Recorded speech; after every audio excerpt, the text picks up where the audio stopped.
Hey everyone, this is Caleb. For our Tech Tuesday post today, we're going to be covering ViewSonic, specifically ViewBoard 2.1, which is one of the programs inside of it.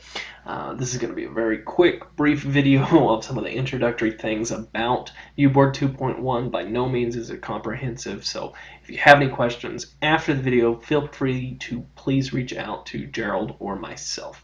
So we're going to start by opening up ViewBoard. It's going to be this icon here. It's a white hand on a red background. You're going to click it. I've already got mine pulled up. This will pull you to the main screen of the ViewBoard. This is what you're going to see every time you open up ViewBoard, every time you open up a new version. So we've got three toolbars down here. We're going to try to cover all three today in about 5 minutes. So it's going to be fast-paced. By no means will it be comprehensive, but let's jump right into it.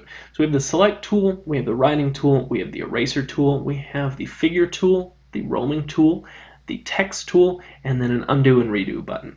So looking at the writing tool first, you have different options for how you want to put things on the screen, different marker options. We have a marker, we have a paintbrush, highlighters.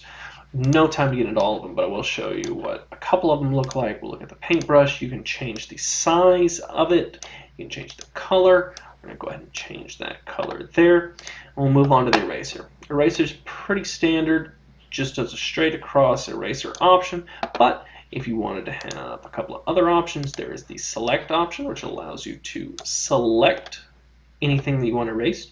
And then lastly, there is another slide bar for clearing the page. Next up, we've got the shapes tool, and in this one we have a couple of different options. First, we can do the shape recognizer, so I can draw a terrible triangle and it'll recognize it and turn it into a triangle. We can also do pre-made shapes. Won't go through all of them, but I will show you we can fill our shapes with color if we'd like with this icon down here, the paint bucket. So we can click on it and it fills it. You have other options with squiggly lines, dotted lines, arrows, all sorts of options. Definitely don't have time to play with them all, but feel free to play with it on your own time. Next, we're going to move to the hand tool. This allows us to select objects that we've already created and manipulate them inside of the presentation. You can see that we can take the fill out and play with it. Next, we have the text option, so we can create a text box. All of the traditional text editing features here, changing the font, changing the font size, bold, all of that stuff. We're going to type in text test. As you can see, our text box works. We're going to exit out of that. We have the undo option, which just deleted that T from test, and we'll redo and put it back. Lastly, we have the select option, so I can use my mouse or your hand.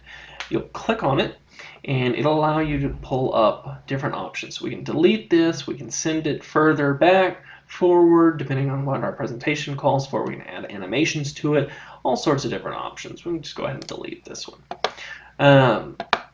That's it for the main toolbar down here on the side. Now we're going to go over to the toolbar in the left-hand corner, and this first 3 bars section pulls up your main menu. From here you can exit, you can change your modes, you can go into presenting mode, preparation mode, which we're currently in, you can go back to your desktop. I want to highlight the help section. If you go click on this button here, it'll bring you up to a web version of the user's manual, which is very useful if you're messing with this for the first time by yourself and you have issues. You have your settings, which pulls up settings, do a lot of things with that. Then you have print options. Just make sure that your paper size is the correct one for this. You can export, you can import. If we go to our file, this allows us to save our presentation. We can save as if we're saving over a presentation. Multiple options. If we switch over to this, it takes us back to our desktop, and to get back, we'd go click on our icon again. Tools, way too much time. It would take to go through all these, more than we have, but please be sure to play with these. You can put clocks on your screen, calendars, all sorts of cool stuff. You can open up another web browser inside of your page. You can do tools by subject. You can have backgrounds. You can create shortcuts. Wonderful, wonderful stuff. Like I said before, you also have a web browser feature down here at the bottom. This opens up a web browser into your presentation. It's another Chrome window for you to browse while inside of your presentation still. Next thing I want to focus on real quick is this toolbar in the right hand corner. This allows you to add more slides to it, then navigate through those slides. So we can go previous slide, our original slide, or we can go back to our new slide that we created. Super simple, very easy to do. If you click this button right here in the corner, right hand or left hand, you see it, it'll switch it depending on, like if you're lefty or righty, you can switch your menu options for you.